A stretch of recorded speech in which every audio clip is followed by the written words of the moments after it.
இப்போ வந்து முள்ளங்கி வந்து இந்த மாதிரி வந்து பாத்தி கட்டி நல்லா வரப்பாட்டம் ஏற்றி தான் அதில் வந்து விதை விட முடியும்னு சொல்லியிருக்காங்க. ஏன்னா இது வந்து கீழே வந்து வளர்றதுனால அது வந்து நல்லா மண்ணை அணைச்சி வைக்கணும். அப்போ தான் அந்த முள்ளங்கி நல்லா வளரும்னு சொல்லியிருக்காங்க. நம்ம ஓரளவுக்கு மண்ணை அணைச்சிருக்கோம். இல்லை சைடில் கிடக்கிற மண்ணை எடுத்து ஏற்றி விதையை போட்டுடலாம் வாங்க. பாருங்க, சின்ன கடுகு சைஸில் இருக்குதுங்க விதையெல்லாம். ஓரளவுக்கு மண் வந்து நல்லா முட்டாக தான் அணைச்சிக்க சொன்னாங்க. நம்ம அதுக்கு தகுந்த மாதிரி மண்ணை அணைச்சிருவோம். ஓரத்தில் உள்ள மண்ணை பூரா, ஏன்னா அந்த சைடு நம்ம விதை போட்டிருக்கோம், அதுவும் டேமேஜ் ஆகிடக்கூடாதுல்ல.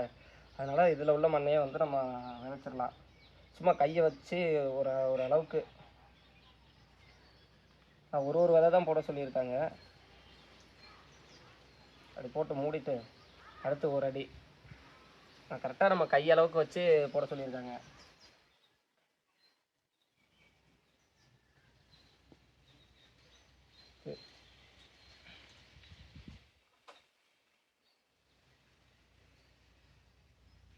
இடம் பத்துமானு தெரியல. அப்படி பத்தலைன்னா நம்ம அந்த சைடு வந்து மண் அணைச்சி மறுபடியும் அதில் ஊன்ற மாதிரி இருக்கும். 3 4 அந்த சைடு ஒரு விதை.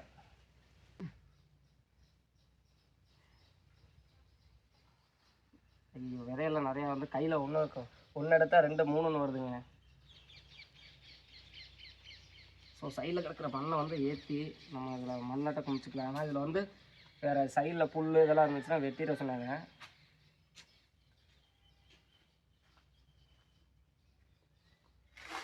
உரத்தில் இருக்க மண்ணை அப்படியே வாரி அள்ளி முட்டை சேர்த்துக்கலாம்.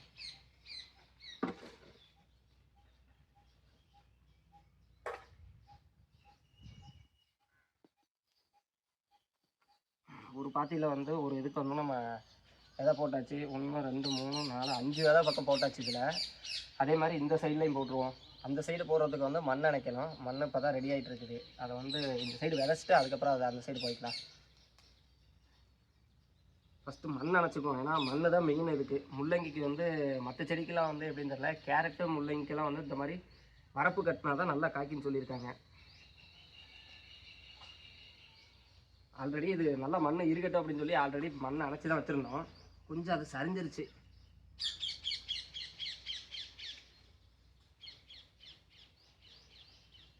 ஓரளவுக்கு ஸ்ட்ரெயிட்டாக அந்த கீழே உள்ள மண்ணெலாம் அள்ளி அணைச்சிடலாம்.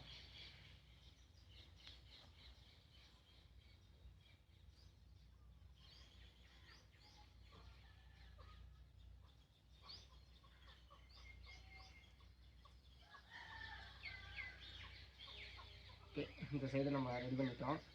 இந்த சைடு வச்சிடலாம். இங்கே ஒரு விதை, இங்கே ஒரு 2 3 5. இந்த சைடு பார்த்திங்கன்னா ஒரு 5 விதை போட்டுடலாம். ஏன்னா கேப் விட்டு தான் வைக்கணும்னு சொல்லியிருந்ததுனால நம்ம ஒரு கையளவுக்கு 1 இன்ச் அளவுக்கு வச்சுருக்கோம். இந்த சைடு ஒரு 5, இந்த சைடு வச்சுருக்கோம். ஒரு விதை தான் போடுறேன். நம்ம விதைக்கிற விதை எந்தெந்த செடி முளைக்குதுன்னு ஃபஸ்ட்டு பார்க்கலாம். ஏன்னா நம்ம போட்ட எல்லா விதையுமே வந்து முளைச்சிருமாங்கிறது வந்து டவுட்டு தான். நான் அதில் ஒரு சில விதை வந்து எது வருது வரலன்னு அதுக்கப்புறமா தான் தெரியும். செடி வரும்போது தான் தெரியும். பார்ப்போம் வாங்க. நல்லா ஆழமாகவும் போட்டாச்சு, முளைச்சி வரட்டும். ஓகே, இந்த சைடு முடிஞ்சிச்சு. இந்த சைடு விதைச்சிடலாம். இந்த சைடு கொஞ்சம் மண்ணை அடைக்க வேண்டியது இருக்குது, அணைச்சிடலாம்.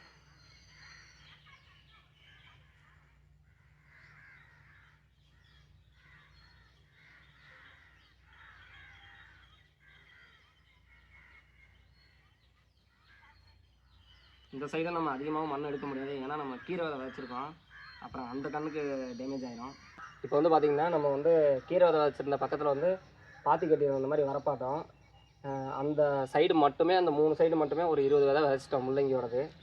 அதே மாதிரி இந்த சைடு 2வது பாத்தியில் வந்து நம்ம கத்திரிக்காய் வச்சோம்ல, அதுலேயும் வந்து அதே மாதிரி வரப்பு கட்டியிருக்கோம். அதில் வந்து இப்போ ஊனிடலாம் வாங்க மக்களே. இப்போ பார்த்திங்கன்னா நம்ம 2வது பாத்திக்கு வந்தாச்சு. 2வது பாத்திலையும் அதே மாதிரி விதை வச்சிடலாம். ஒரு அடிக்கு ஒரு அடி வச்சுருவோம் வாங்க. இதில் மண் குமிக்க வேண்டியதில்லை. ஏன்னா இதெல்லாம் வந்து நல்லா மண் போட்டு நல்லா இறுகிடுச்சு. ஸோ வாங்க விதையை ஊனிடுவோம்.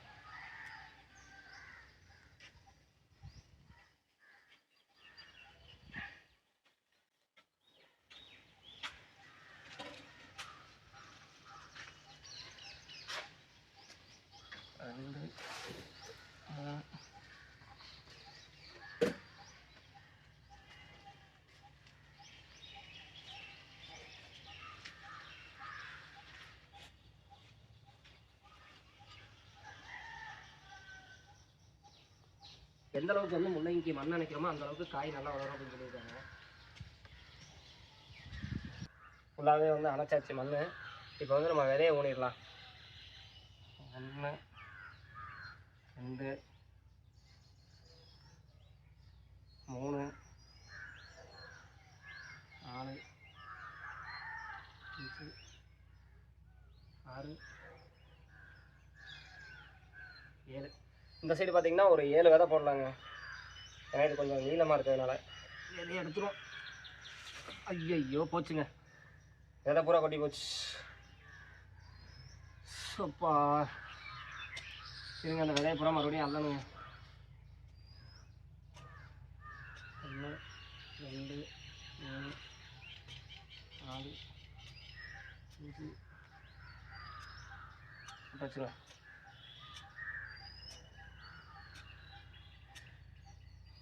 விதையை போட்டு மூடிடணும்.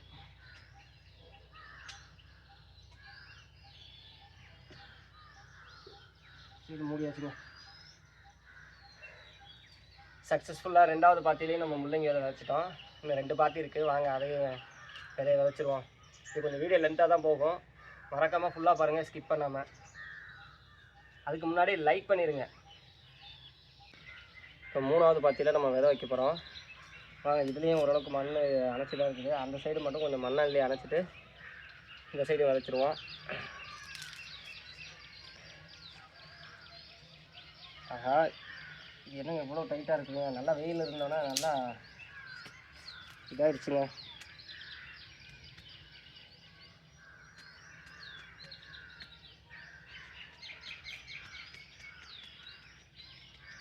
இது நல்லா மண் காஞ்சி போச்சு, அதனால் நம்மளால் கை வச்சு இது பண்ண முடியல. ஓகே, இந்த சைடு ஓகே. 3 4 5. சப்பா வெயில் ஓவராக இருக்குங்க எனக்கு.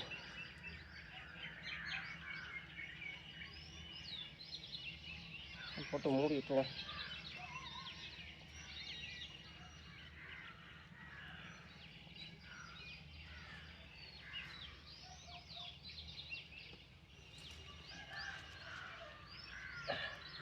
இந்த சைடு ஊனியாச்சுங்க, அந்த சைடு ஊனிடலாம். வாங்க, அந்த சைடு கொஞ்சம் மண் அணைக்க வேண்டியது இருக்குது, வாங்க அதையே மண் அணைச்சிருவோம். வாங்க இந்த சைடு ஊனிடுவோம்.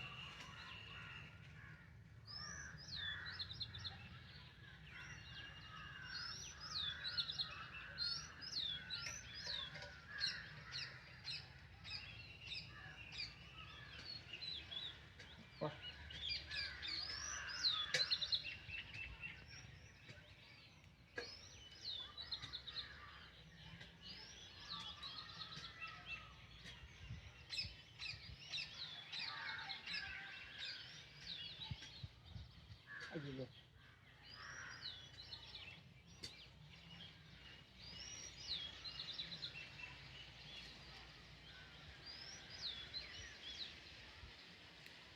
மண் இப்போ அணைச்சதுனால இந்த பாத்தி மட்டும் சரிஞ்சுக்கிட்டே இருக்குது கர்மம். நல்லபடியாக 3 பாத்திலையுமே வந்து முள்ளங்கி வேறு நான் விதைச்சிட்டோம். ஆனால் லாஸ்ட்டு பாத்தி ஃபைனல் இதுதான் கொஞ்சம் பெருசு. ஏன்னா அதெல்லாம் வந்து சிறுசாக வச்சது, அதில் பாதியாக தான் இங்கே கொட்டி போச்சு, அதை அல்லணும். இப்போ வந்து இதில் வந்து பாதியை விதைச்சிடலாம். நம்ம இந்த கடைசிலேருந்து அந்த கடைசி வரைக்குமே ஃபுல்லாகவே ஒரு 300 to 400 முள்ளங்கி விதை வந்து நம்ம விதைச்சிட்டோம். இந்த 400 முள்ளங்கி விதையுமே செடியாக வருதான்னு பார்க்கலாம். ஏதாவது 1 2 போகுதா இல்லை 400 போகுதா தெரியல. ஸோ இது முள்ளங்கி நம்ம ஏரியா சைடு வருமா என்னன்னு எனக்கும் தெரியல. ஆனால் நிறைய பேர் பார்த்துருக்கேன், நிறைய பேர் வீட்டில் வச்சுருக்காங்க. அதனால் முள்ளங்கி விதை வந்து அதனால் ஒரு முள்ளங்கி விதை வந்து ஒரு ஃபுல்லாகவே இந்த கடைசியில் பார்த்திங்கன்னா தெரியும், இந்த கடைசிலேருந்து அந்த கடைசி வரைக்குமே மண் அணைச்சி நம்ம வச்சுட்டோம். பார்க்கலாம் செடி எத்தனை செடி வருதுன்னு நம்ம கணக்கு பண்ணி பார்க்கலாம். ஏன்னா நான் விதையை வந்து எண்ணி தான் விதைச்சிருக்கேன், அதனால் பார்ப்போம் எத்தனை செடி வருது எத்தனை செடி வரலை அப்படின்னு. இந்த வீடியோ பிடிச்சிருந்துச்சுன்னா மறக்காமல் உங்கள் ஃப்ரெண்ட்ஸ் அண்ட் ஃபேமிலிக்கு ஷேர் பண்ணி விட்ருங்க, ஒரு லைக்கை தட்டி விட்ருங்க. அதை விட முக்கியமான விஷயம் சப்ஸ்கிரைப் பண்ண மறந்துடாதீங்க.